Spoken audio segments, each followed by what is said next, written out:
Selamat pagi ya.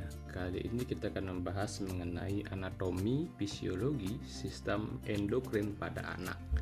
Nah, perkenalkan saya Nas Gede Budi Widyarta, SKPMKAP yang kali ini akan membawakan materi terkait dengan anatomi dan fisiologi sistem endokrin pada anak. Nah, jadi yang akan kita bahas hari ini itu pertama adalah pengenalan sistem endokrin pada anak. Kemudian kita akan bahas mengenai struktur anatomi kelenjar endokrin. Kemudian yang ketiga kita akan bahas mengenai hormonal, regulation, dan function. Kemudian yang keempat kita akan bahas mengenai penyakit, gangguan sistem endokrin pada anak. Dan yang terakhir kita akan membahas mengenai pendekatan diagnostik dan juga pengobatan dan juga kaitannya dengan asuhan keperawatan ya, pada anak. Nah, yang pertama kita akan bahas mengenai pengenalan sistem endokrin pada anak ya. Nah, definisi sistem endokrin yaitu pertama adalah sistem endokrin adalah suatu sistem di mana di dalamnya itu adalah sebuah ada namanya yang disebut dengan jaringan kelenjar. Nanti jaringan kelenjar ini akan memproduksi yang namanya hormon. Nah, hormon inilah yang akan berfungsi ya. Jaringan kelenjar endokrin ini kita sebutkan sebagai sebuah tempat untuk memproduksi hormon yang sangat penting dalam tubuh manusia ya. Nah, tubuh manusia itu dikoordinasikan oleh sebuah sistem ya. Jadi otak sebagai pusat koordinasinya ya. Nah, caranya mengkoordinir semua sel yang jumlahnya triliunan sel di seluruh tubuh manusia itu dengan dua cara. Yang pertama dengan sistem saraf, yang kedua dengan sistem endokrin ya.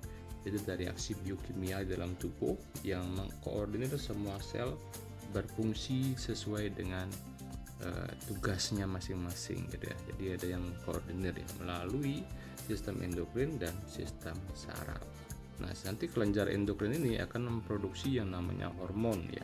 Hormon inilah yang akan memberikan pesan atau dia caranya berkomunikasi antara seluruh sel dalam tubuh manusia itu menggunakan hormon. Itu caranya untuk berkomunikasi ya antar seluruh sel dalam tubuh manusia ya. Nah, dia memberikan pesan dan mengatur proses fisiologis dalam tubuh. Nah, itu fungsi hormon ya. Kemudian proses fisiologis hormon berperan dalam mengatur pertumbuhan, metabolisme, reproduksi dan semuanya penting bagi kesehatan ya. Nah, peran penting sistem endokrin pada pertumbuhan anak ya. Hormon pertumbuhan memainkan peran utama dalam memfasilitasi pertumbuhan fisik pada anak dan juga perkembangan tulang ya. Nah, hormon tiroid memiliki peran penting dalam mengatur metabolisme dan pertumbuhan sel pada anak, mempengaruhi energi dan perkembangan organ. Nah, jadi yang kita bahas mungkin lebih detail ya kaitannya dengan sistem endokrin ini adalah ya pasti pada anak yaitu hormon pertumbuhan, kemudian hormon tiroid. Nah, dua hormon ini yang akan bergerak sangat cepat ya karena membantu proses tumbuh kembang pada anak. Dalam proses asuhan keperawatan anak juga tujuannya adalah mengoptimalkan tumbuh kembang anak. Nah, makanya kita akan lebih banyak nanti ngomongnya tentang hormon pertumbuhan, kemudian hormon tiroid dan apa pengaruhnya terhadap tumbuh kembang anak. Nah, perbedaan utama antara sistem endokrin pada anak dan dewasa ya. Jadi produksi hormon anak itu sangat dinamis dan mendukung pertumbuhan dan perkembangan fisik yang cepat. Makanya proses tumbuh kembang anak itu lebih cepat ketimbang orang dewasa. Jadi misalnya tumbuh kembang lebih tinggi ya, jadi seperti itu. Kemudian kalau orang dewasa ketika sudah dia mencapai titik puncak pertumbuhan ya dia stagnan gitu ya, stagnan, nggak mungkin lagi nambah tinggi gitu karena memang produksi hormonnya hanya aktif ketika masa anak ya sampai remaja. Nah, itu perbedaannya ya. Kalau hormon dewasa ya itu lebih ke untuk menjaga menjadi stabilitas dan keteraturan, berkontribusi terhadap keseimbangan kesehatan ya. Jadi paling itu dia fungsinya. Kemudian dinamika pertumbuhan anak mempengaruhi fungsi sistem endokrin secara keseluruhan, berbeda dengan orang dewasa. Sama juga misalnya hormon yang kaitannya dengan reproduksi ya. Jadi dia pada anak belum optimal dan sempurna seperti ketika dewasa ya fungsi-fungsinya. Jadi seperti itu. Makanya dan itu menjadi hal pembeda antara dewasa dengan anak. Kita lanjut ke struktur anatomi kelenjar endokrin ya. Kelenjar endokrin itu salah satunya adalah kelenjar hipofisis dan fungsinya. Nah, di dalam otak itu ada disebut dengan master of gland ya. Master of gland ini adalah hypothalamus dan hipofisis. Nah, ini adalah master. Jadi kayaknya master berarti dia yang mengkoordinasi semua hormon, semua kelenjar dalam tubuh manusia ya. Jadi seperti itu. Jadi posisinya dia sebagai koordinatornya, jadi sebagai ketuanya, dia mengketuai semua hormon gitu ya. Itu disebut dengan master of gland ya. Nah, posisi kelenjar hipofisis itu terletak di bawah otak dan berfungsi sebagai pusat pengendali banyak kelenjar endokrin lainnya.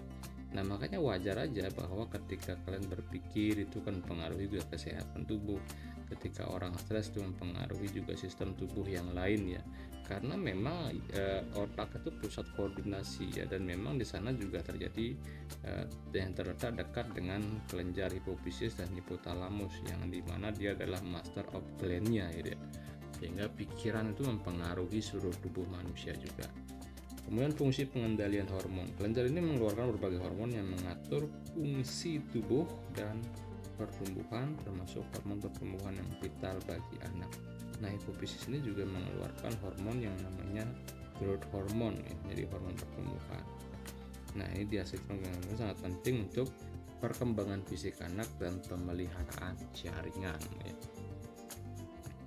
Nah, ada namanya kelenjar tiroid yang terletak di kerongkongan ya. Itu kelenjar tiroid memainkan peran penting dalam mengatur metabolisme dan pertumbuhan tubuh melalui produksi hormon tiroid ya. Nah, jadi yang kedua juga adalah regulasi kalsium ya. Kelenjar paratiroid bertanggung jawab untuk mengatur kadar kalsium dalam darah yang vital bagi kesehatan tulang ya. Nah, makanya kelenjar tiroid ini selain membantu juga mengatur metabolisme, nah dia juga mengatur kadar kalsium di dalam darah ya. Nah, ada yang namanya kelenjar adrenal dan kelenjar gonad ya. Kalau kelenjar adrenal itu letaknya di ujung ginjal ya. Kelenjar adrenal berfungsi sebagai dalam memproduksi hormon yang mengatur respon stres serta metabolisme tubuh. Kemudian peran kelenjar gonad itu menghasilkan hormon seks yang mendukung perkembangan seksual anak saat memasuki pubertas dan kematangan seksual. Regulasi dan fungsi hormon ya. Jenis hormon yang dihasilkan oleh kelenjar endokrin yaitu misalnya adalah satu, kita bahas tentang hormon pertumbuhan ya. Itu hormon pertumbuhan berperan penting dalam stimulasi pertumbuhan dan perkembangan tubuh terutama pada anak-anak dan remaja. Kemudian ada juga namanya hormon insulin ya. Nah, insulin ini diproduksi oleh kelenjar yang ada di pankreas ya. Di dalam pankreas itu ada namanya Punglau Langerhans yang dimana di sana terdiri dari dua sel alfa dan sel beta. Sel beta inilah yang memproduksi insulin ya. Nah, kalau misalnya terjadi kegagalan dalam memproduksi insulin, ini akan menyebabkan terjadinya diabetes mellitus pada anak ya. Nanti kita akan bicara tentang diabetes mellitus ya. Karena diabetes mellitus ini ada dua tipe ya, ada tipe 1 dan ada tipe 2. Yang tipe 1 ini sering terjadi pada anak. Karena apa? Karena pankreasnya nggak bisa memproduksi insulin. Nah, ini disebut dengan diabetes tipe 1 sama sekali.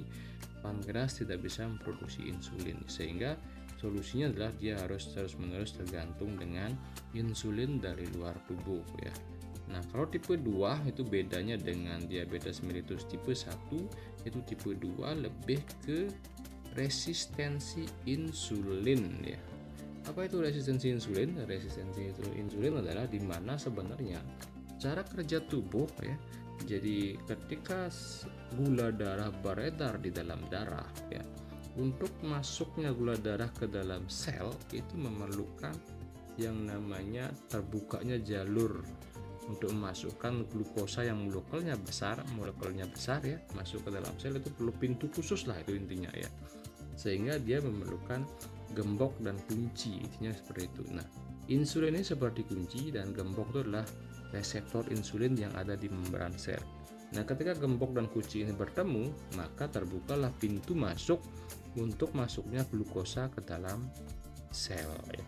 Jadi gula darah dalam peredaran darah masuk ke dalam sel itu perlu kunci dan gembok ya. Kunci gembok adalah kuncinya insulin, gemboknya reseptor insulin.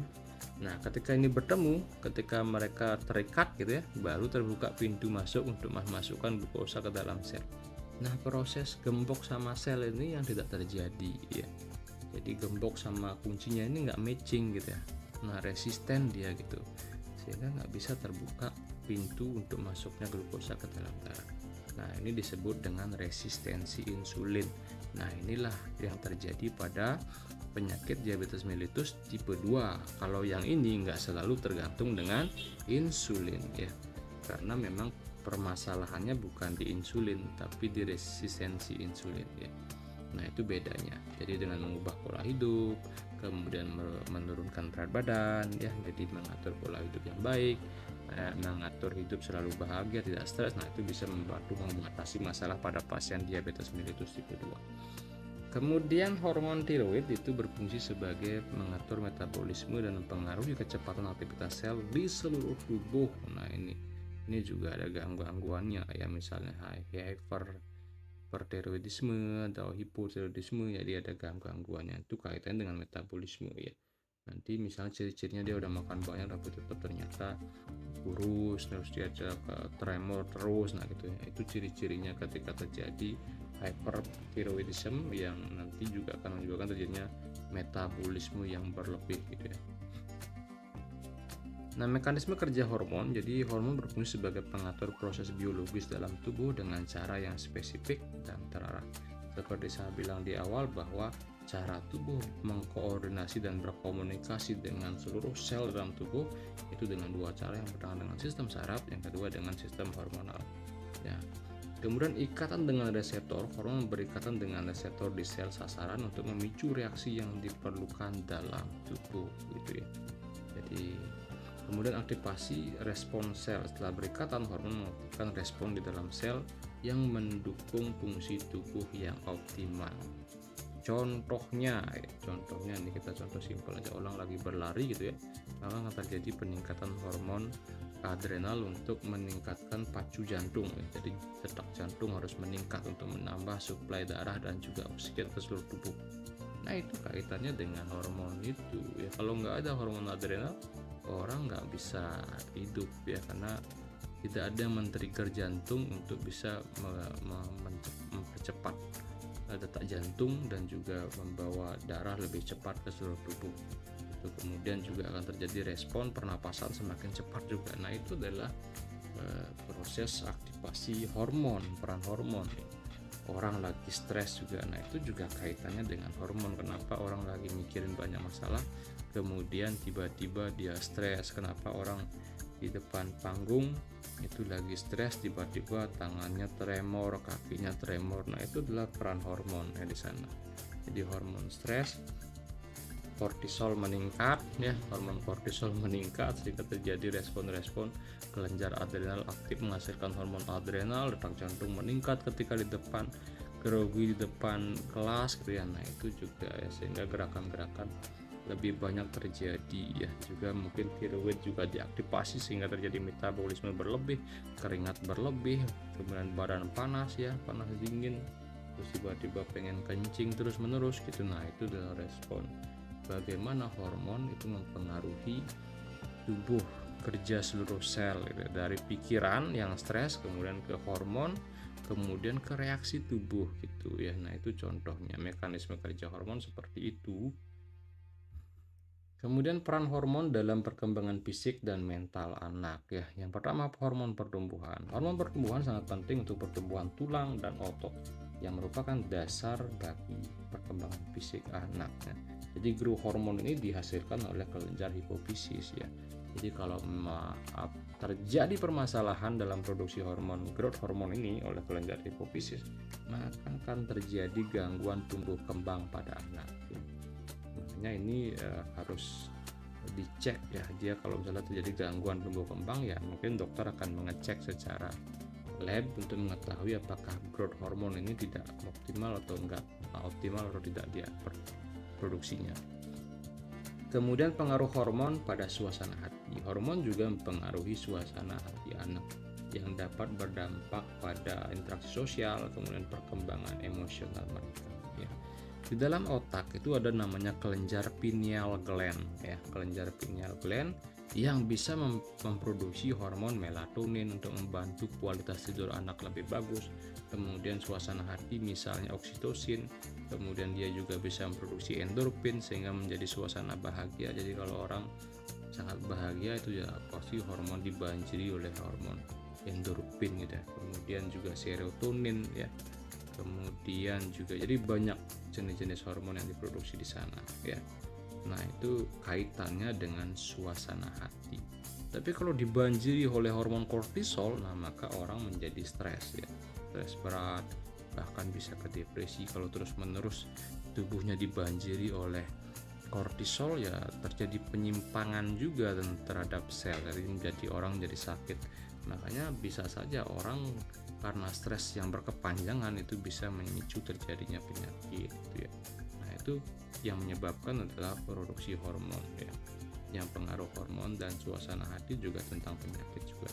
Kemudian fungsi kognitif, beberapa hormon berperan dalam fungsi kognitif anak termasuk kemampuan belajar, memori dan konsentrasi. Nah itu juga kaitannya ya, peran hormon ya. Nah penyakit dan gangguan sistem endokrin pada anak ya. Nah gangguan hormon pertumbuhan, nah ini mungkin kalian pernah dengar kalau orang tumbuhnya sangat tinggi melebihi rata-rata gitu ya. Nah itu berarti dia berlebih hormon pertumbuhannya ya.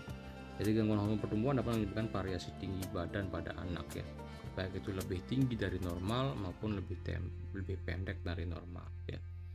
Nah kemudian ketidakseimbangan hormon ya itu juga akan mempengaruhi tumbuh kembang ya. Kemudian memerlukan evaluasi medis untuk diagnosis yang tepat ya. Kemudian diagnosis dan pengobatan ya yang tepat sangat penting untuk mengelola gangguan hormon pertumbuhan dan mendukung pertumbuhan optimal anak ya. Jadi ini juga penting untuk dilakukan kalau memang terjadi kelainan ya. Nah ini diabetes pada anak ya. Ini definisinya adalah kondisi medis yang muncul akibat kekurangan insulin dan atau ketidakmampuan tubuh dalam menggunakan insulin dengan efektif. Nah biasanya pada anak itu ditemukan banyak kejadian DM tipe 1 ya, tapi tidak untuk kemungkinan juga bisa saja DM tipe 2 ditemukan pada anak. Apabila zaman sekarang itu banyak sekali minuman-minuman camilan anak yang itu kadar gulanya sangat tinggi ya, atau anak sekarang banyak mengalami obesitas. Nah itu juga bisa memicu terjadinya DM tipe 2 itu karena pola hidup gitu ya.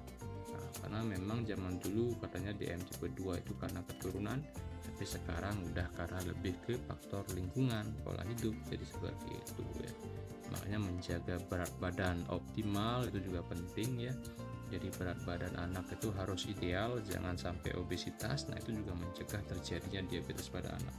Kemudian diatur juga pola dietnya ya, jangan terlalu konsumsi banyak glukosa yang terlalu banyak ya. Kemudian kesehatan anak secara keseluruhan, penyakit ini dapat mempengaruhi kualitas tidur itu anak ya, termasuk aktivitas fisik dan kesehatan mental juga ya. Gangguan tiroid dan adrenalnya, jadi gangguan kelenjar tiroid ini terganggu dengan terjadinya hipotiroidisme ya, atau ya hypertiroidism ya. Ini mempengaruhi metabolisme tubuh secara signifikan ya. Jadi kalau orang mengalami hypertiroidisme maka akan terjadi hypermetabolisme ya. Tubuhnya nggak berhenti melakukan metabolisme sehingga berapapun dia makan itu tetap kurus orangnya gitu. Kemudian gangguan kelenjar adrenal itu adalah pengaruh produksi hormon stres ya, yang berdampak pada kesehatan secara keseluruhan juga ya. Memang perlu perhatian medis ya, kedua kondisi tiroid dan adrenal memerlukan perhatian medis yang tepat untuk mencegah komplikasi lebih lanjut. Nah ini pendekatan diagnostik dan pengobatan ya. Jadi metode diagnostik gangguan endokrin misalnya tes darah hormon ya, untuk memeriksa kadar hormon dalam tubuh yang memerlukan langkah awal dan diagnosa penggunaan gangguan endokrin. Kemudian pemindaian medis ya, misalnya menggunakan USG, CT scan gitu ya. Nah itu untuk mengetahui gimana sih kondisi kelenjar endokrinnya ya, mengevaluasi ada kelainan nggak di dalam kelenjarnya. Kemudian evaluasi klinis melibatkan pemeriksaan fisik, riwayat kesehatan, dan memberikan konteks dalam diagnosa gangguan endokrin.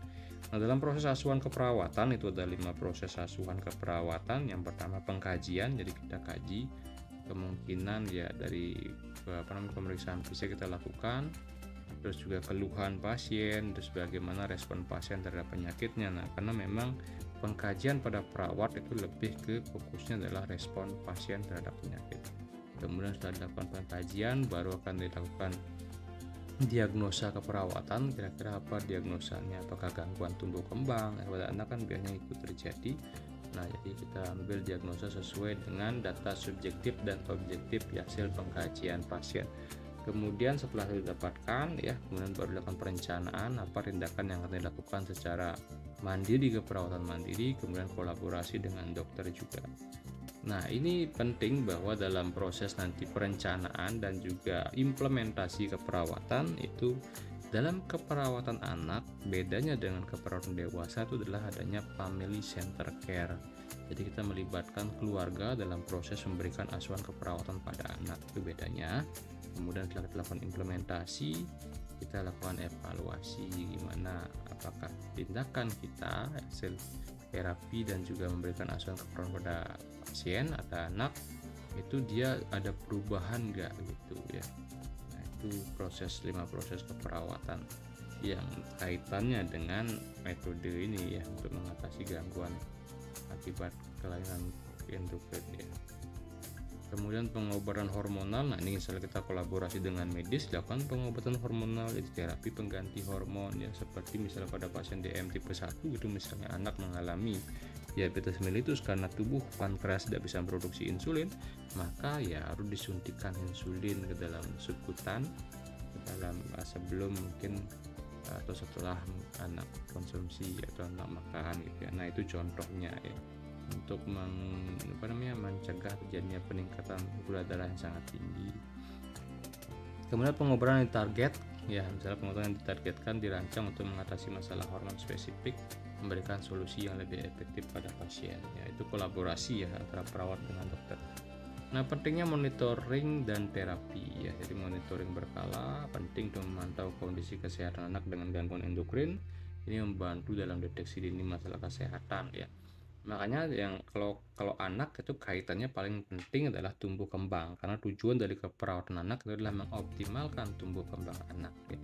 Jadi ini kita bisa cek dari berat badan, tinggi badan. Nah, itu kemudian juga tahapan tumbuh kembang secara bahasa sosial, kemudian motorik halus, motorik kasar. Nah, itu juga untuk mengetahui monitoring secara berkala tumbuh kembangnya, sehingga kalau terjadi kelainan kita bisa kolaborasi dengan dokter untuk mengkaji lebih dalam apakah ada kelainan di dalam produksi hormon pertumbuhan tidak pada anak itu.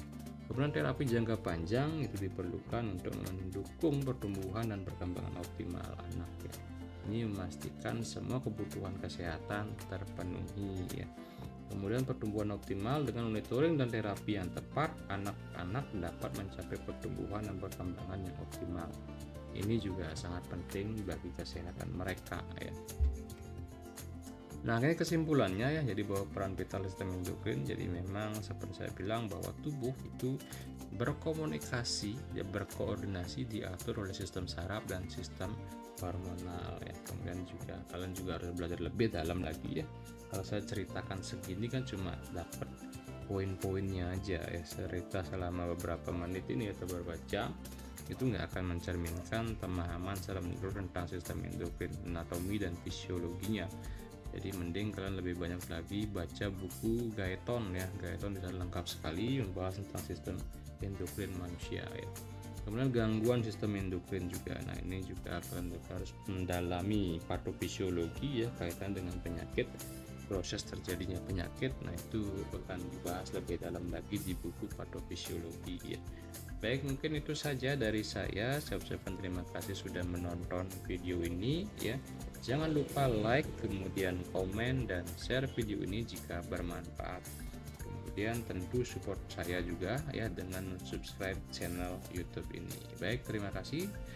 Dan jangan lupa juga tonton video-video yang lainnya terkait dengan materi keperawatan baik dari teori keperawatan dan materi-materi yang lainnya juga. Terima kasih, sampai berjumpa kembali di video selanjutnya.